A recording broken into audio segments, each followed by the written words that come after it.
হত্তেরি ববিনা মানে কততে ববিনা 26 তারিখে যে বাড়িটা কিনবো না রে। সবার মনে একই প্রশ্ন, কি হবে 26 সেপ্টেম্বর?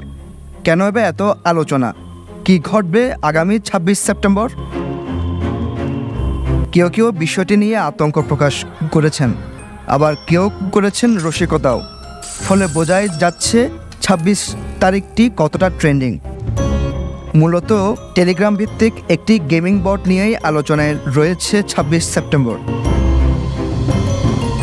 গেমিং বটটির নাম হ্যামস্টার কমব্যাট, যেখানে বিভিন্ন টাস্ক পূরণ ও ট্যাপ করে গেম কারেন্সি, কয়েন, কি ইত্যাদি অর্জন করা যায়।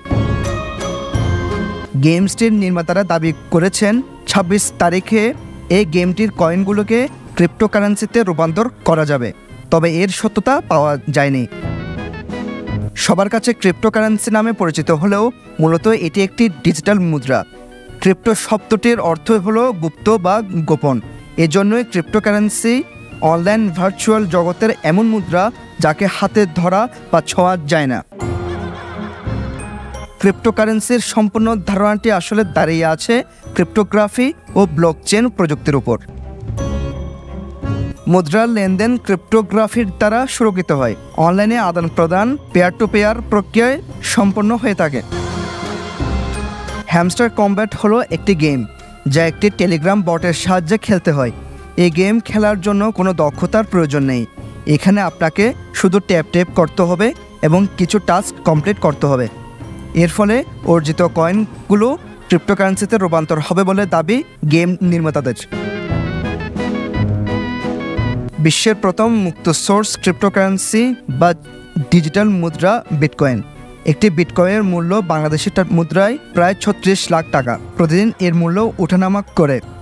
তবে এই ডিজিটাল মুদ্রার লেনদেন অনেক মারাত্মক বলে মনে করা হয়। বাংলাদেশ ব্যাংক সূত্রে জানা যায়, দেশের আইন অনুযায়ী বিটকয়েন বা অন্য কোনো ক্রিপ্টোকারেন্সির লেনদেন বা সংরক্ষণ করা বেআইনি। পাশাপাশি এই ধরনের লেনদেনের মাধ্যমে আর্থিক ও আইনগত ঝুঁকিও রয়েছে। এসব সতর্কতার কথা জানিয়ে বিটকয়েনে লেনদেনের ব্যাপারে হুঁশিয়ারি দিয়ে 2017 সালে বাংলাদেশ ব্যাংক একটি সংবাদ বিজ্ঞপ্তিও প্রকাশ করে। প্রকাশিত বিজ্ঞপ্তিতে বলা হয়েছে, কোনো দেশের বৈধ কর্তৃপক্ষ ভার্চুয়াল মুদ্রা ইস্যু না করায় এর বিপরীতে কোনো আর্থিক দাবির স্বীকৃতি নেই। বাংলাদেশ ব্যাংক আরও উল্লেখ করে যে এ প্রকার লেনদেন দ্বারা আর্থিক ও আইনগত ঝুঁকি রয়েছে। সেন্টার ফর পলিসি ডায়ালগের জ্যেষ্ঠ গবেষক দেবপ্রিয় ভট্টাচার্য বলেছেন, আমি মনে করি বাংলাদেশ এখনও এটির জন্য প্রস্তুত নয়। এটির ভিতর এখনও অনেক ধরনের ফটকাবাজি চলছে। এটি নিয়ে আসলে কোনো ধরনের প্রাতিষ্ঠানিক আইনি প্রস্তুতি নেই, তথ্যের অস্বচ্ছতাও আছে। News desk, Penowa news.